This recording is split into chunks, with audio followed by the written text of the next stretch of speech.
नमस्कार, आप देख रहे हैं खड़गपुर न्यूज़ 9। मैं हूं एडिटर रौनक कुमार शंकर। हम आपके सामने एक ऐसा प्रोग्राम ला रहे हैं जिसका नाम है भक्ति की शक्ति।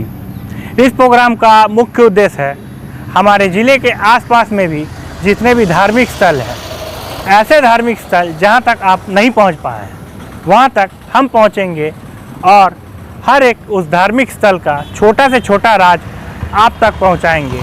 तो चलिए आपको लिए चलते हैं नया ग्राम में स्थित तपोवन का वाल्मीकि आश्रम। नया ग्राम में सीताराम। खड़गपुर न्यूज़ 9 की टीम ने कोरोना काल के धार्मिक स्थानों पर असर को नज़दीक से जानने समझने की मुहिम शुरू करने का फैसला किया। हमारा पहला पड़ाव बना नया ग्राम का तपोवन स्थित वाल्मीकि आश्रम।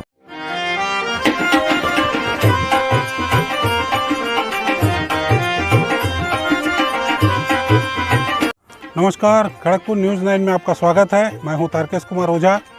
दोस्तों, अलग अलग मुद्दों, अलग अलग मेहमानों के साथ अलग अलग स्थानों पर हम आपस मिलते रहते हैं विभिन्न विषयों पर चर्चा के लिए। लेकिन आज खड़गपुर न्यूज़ 9 की पूरी टीम एक यात्रा पर निकली है। यूँ तो कोरोना काल में धार्मिक यात्राओं पर एक तरह से घोषित प्रतिबंध सा है, बहुत कम लोग यात्राओं पर जा पा रहे हैं। फिर भी इस अवसर को हमने बनाने का प्रयास किया है। एक ऐसे स्थान तक हम आपको ले जाएंगे जो हमारे खड़गपुर शहर के पास ही स्थित है, अब झाड़ग्राम जिले में स्थित है, नया ग्राम ब्लॉक का तपोवन। हमारी इस यात्रा का मुख्य उद्देश्य है जंगल माल के जड़ों की ओर जाना, जिसके तार पौराणिक गाथाओं और पौराणिक मान्यताओं से जुड़ी है। इसी क्रम में हम आज यहाँ आए हैं। अभी हम आपको ले चलेंगे तपोवन स्थित वाल्मीकि आश्रम। स्थानीय लोगों की मान्यता है कि भगवान श्री राम द्वारा परित्याग किए जाने के बाद माता सीता बालक लव और कुश के साथ कुछ समय इस आश्रम में ठहरी थी। यह आश्रम आज भी बहुत ही दुर्गम स्थान पर स्थित है। वहाँ उस रामायण काल के कई अवशेष आज भी वहाँ आपको देखने को मिलेंगे। हमारे खड़गपुर न्यूज़ 9 की टीम का प्रयास होगा कि हर उस स्थान को आपको दिखाएं। उस स्थान पर आपको तमाम ऐसी चीज़ें मिलेंगी जो आपको आश्चर्यचकित कर देंगी। तो हम अपनी यात्रा शुरू करते हैं। खड़गपुर न्यूज़ 9 टीम के बाकी सदस्य आपको और भी इस विभिन्न पहलुओं से अवगत कराएंगे, उन पहलुओं से अवगत कराएंगे जिसके बारे में आपको जानकारी नहीं है। तो आइए आपको ले चलते हैं नया ग्राम तपोवन आश्रम।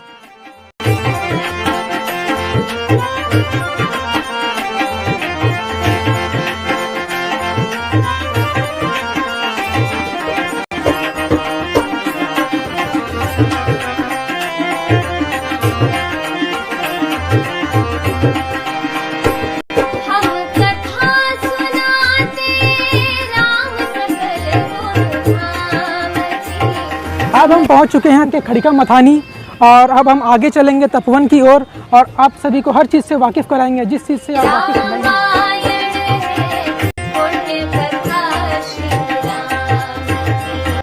अब हम आ पहुँचे हैं खड़िका मथानी चौक। यहाँ से हम दाहिनी तरफ का रुख लेंगे और यहाँ से आश्रम की दूरी है सिर्फ 15 किलोमीटर। तो चलिए अब आगे बढ़ते हैं।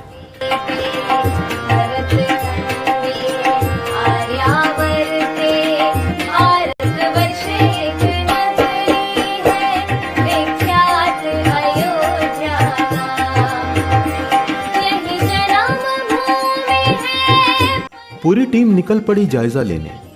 घने जंगलों और हाथियों के कॉरिडोर से होते हुए हम वहां पहुंचे।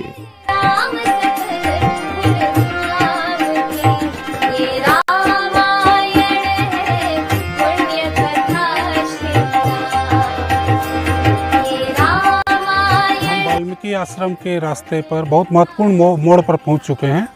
ये बहुत महत्वपूर्ण पड़ाव है और ये सबसे बड़ी बात यह है कि ये एलिफेंट कॉरिडोर है। यहाँ हाथियों का हर समय आवागमन रहता है, कभी भी कहीं हाथी आप पहुँच सकते हैं। तो इसलिए इस रास्ते से आते समय लोगों को अत्यंत सावधानी बरतने की ज़रूरत पड़ती है। आप भी कभी आएँ तो इस बात का ख्याल रखें कि ये एलिफेंट कॉरिडोर है। पूरा वाल्मीकि आश्रम, पूरा इलाका ही एलिफेंट कॉरिडोर में आता है। तो इस बात का विशेष ध्यान रखें। अब चलिए हम चलते हैं वाल्मीकि आश्रम की तरफ।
अब हम पहुंच चुके हैं अपने गंतव्य के बहुत ही करीब।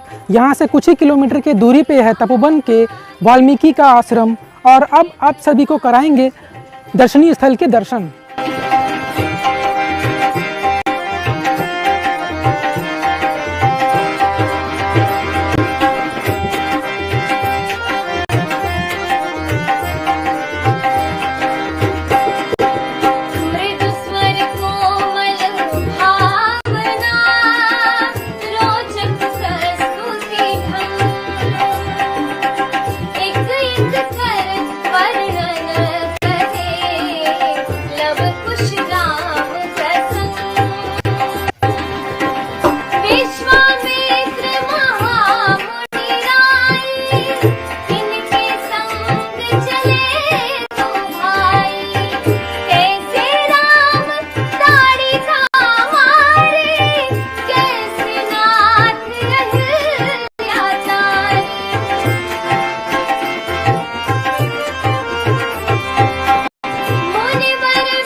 मंदिर के नजदीक पहुंचते ही हमें असर साफ दिखाई दे गया। आश्रम के बाहर पुल पर से 3 श्रद्धालु शायद पूजा कर बाहर निकल रहे थे।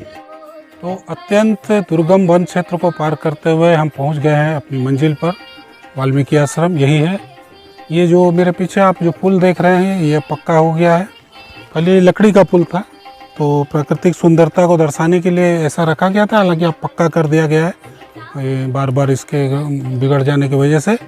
अब हम आश्रम के भीतर प्रवेश करेंगे, जहाँ 3 महत्वपूर्ण चीज़ें आपको देखने को मिलेंगी। एक है आश्रम, दूसरा मंदिर, तीसरा हवन कुंड और चौथा है सीता झरना, जिसको यहाँ स्थानीय लोग सीता नाला कहते हैं, जिसके बारे में ऐसी जनश्रुति है, ऐसी आस्था है लोगों की कि जब वनगमन के दौरान माता सीता जब लव कुश के साथ यहाँ रहती थी तो लव कुश को हल्दी लगा करके वहाँ नहलाती थी सीता झरना में। ऐसी मान्यता है कि आज भी इसी वजह से उस झरने का पानी कुछ हल्का पीलापन लिए हुए है। तो हम सभी चीज़ों को आपको दिखाएंगे। आइए चलिए भीतर चलते हैं।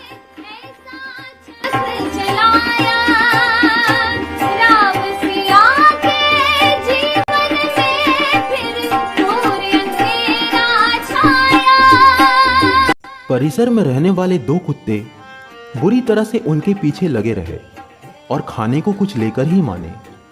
मंदिर के पुजारी जयंतो ने कोरोना काल के असर पर बोलते हुए कहा, आश्रम के आसपास करीबन 3 किलोमीटर का इलाका लगभग निर्जन है, चारों ओर घना जंगल है। इसके बावजूद सामान्य दिनों में यहाँ प्रतिदिन 4 से 500 और कभी कभी तो 1000 के करीब श्रद्धालु भी आ जाया करते थे।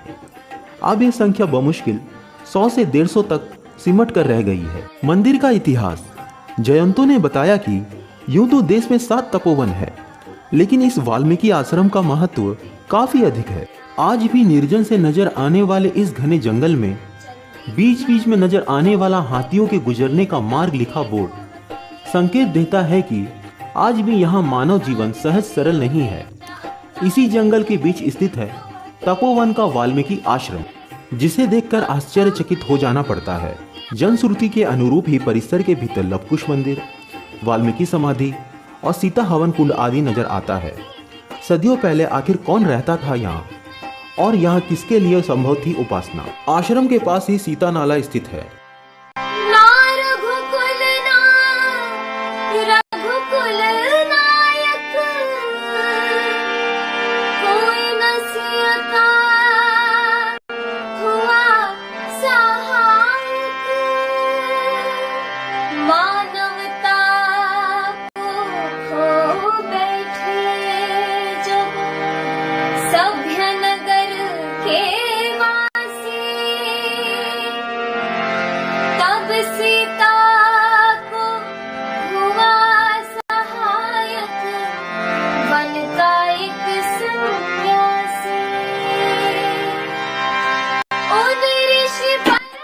तन क्षीण हो चुकी इस जलधारा का पानी इतना साफ है कि नीचे की मिट्टी भी साफ दिखाई पड़ती है। यही नहीं, इस जलधारा का पानी हल्का पीलापन लिए हुए है। ऐसी मान्यता है कि अज्ञातवास के दौरान देवी सीता लवकुश को इस जलधारा में हल्दी का लेप लगाकर स्नान कराती थी। इसी वजह से इस जलधारा का पानी आज भी पीला है। स्थानीय लोग बताते हैं कि इसकी बड़ी विशेषता यह है कि इसका पानी जहाँ पीलापन लिए हुए है, वहीं भीषण गर्मी में भी जब दूसरे नदी नाले सूख जाया करते हैं, इसका पानी अजस्त्र रूप से बहता ही रहता है, जो प्रतिकूल परिस्थितियों में भूखे प्यासे असंख्य जीव जंतुओं की तृष्णा को शांत करता है।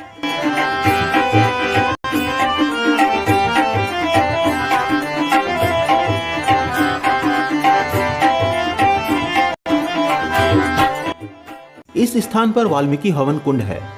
स्थानीय पुजारी काशीनाथ बताते हैं कि यह हवन कुंड सदियों से अविराम रूप से प्रज्वलित है। यही नहीं, आश्रम परिसर से महज 3 किलोमीटर दूर हनुमान धुनी है। जनश्रुति है कि सीता के अज्ञातवास के दौरान भगवान हनुमान यहाँ ध्यान किया करते थे। हाथियों व जहरीले सांपों के आतंक के चलते यह स्थान आज भी इतना दुर्गम है कि दिन के वक्त भी कोई भी यहाँ जाने का साहस नहीं कर पाता। यही नहीं, इस स्थान पर कभी दूध कुंड भी हुआ करता था। लोग बताते हैं कि यहाँ मिट्टी से दूध निकलता था, जिसे ध्यान करने आने वाले योगी पान किया करते थे। पिछले कुछ वर्षों से मिट्टी से दूध निकलना बंद हो गया है। समझा जाता है कि हाथियों के आने जाने के फलस्वरूप भारी वजन से दब जाने से ऐसा हुआ।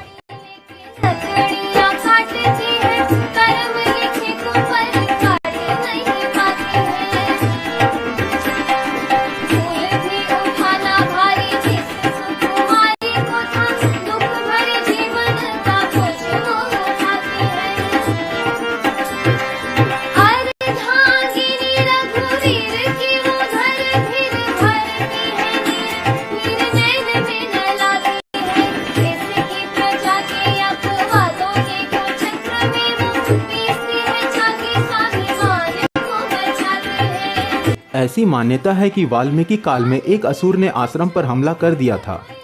मुकाबले में ऋषि ने उन पर बाण फेंका, जिससे टकराने के बाद से ये पेड़ इसी हालत में खड़ा है।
हर साल यहाँ मकर संक्रांति और शिवरात्रि में बहुत बड़ा मेला लगता है, जिसमें 1 से 1.5 लाख श्रद्धालु आते हैं।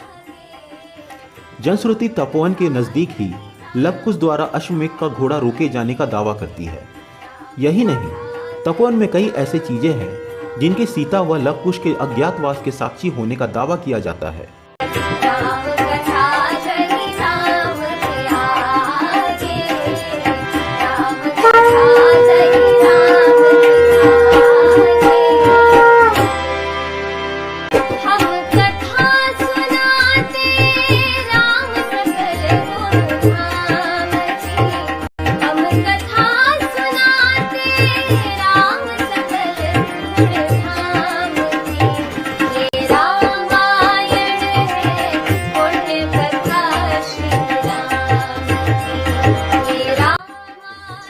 वैसे तो इस तपोवन आश्रम में 500 से 1000 लोग रोज आते हैं, पर यहाँ की देखरेख करने वाले आज बताते हैं कि कोरोना काल की वजह से अब यह संख्या 100 से 150 के बीच रह गई है।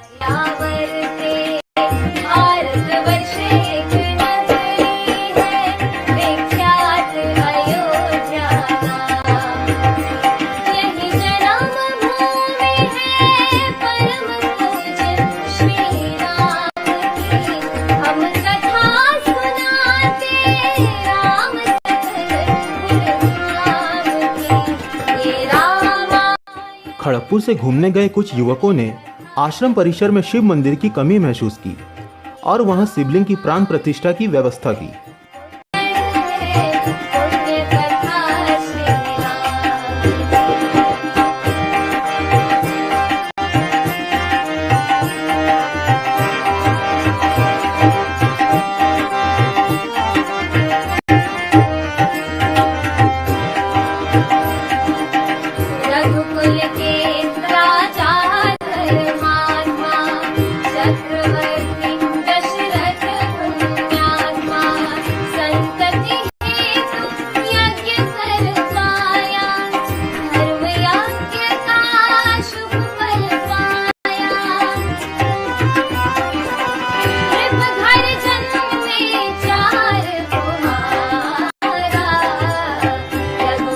वर्ष 2008 से 2011 तक ये क्षेत्र पूरी तरह से माओवादियों के कब्जे में रहा था। वाल्मीकि आश्रम की पवित्रता जस की तस कायम रही।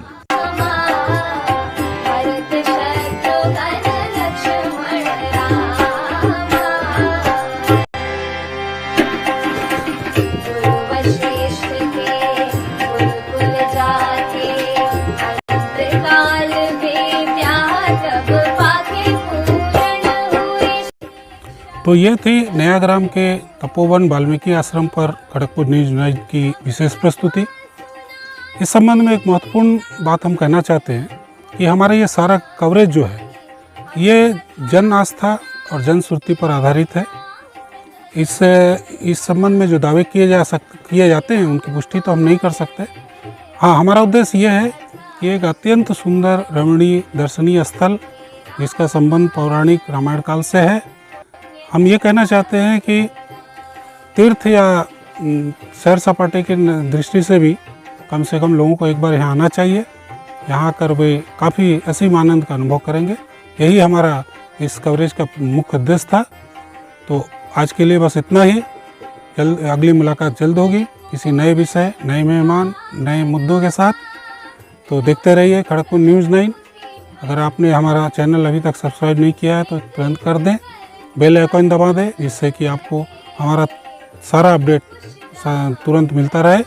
तो तब तक के लिए इजाज़त दीजिए। नमस्कार, धन्यवाद। फेसबुक पर भी आप हमें फॉलो कर सकते हैं। फेसबुक, यूट्यूब और इंस्टाग्राम पे भी हम उपलब्ध हैं। हमें जल्द से जल्द सब्सक्राइब करें और हमें ताकत दें ताकि हम अपने चैनल को और ज़्यादा आपके लिए उपयोगी बना सकें। नमस्कार, धन्यवाद।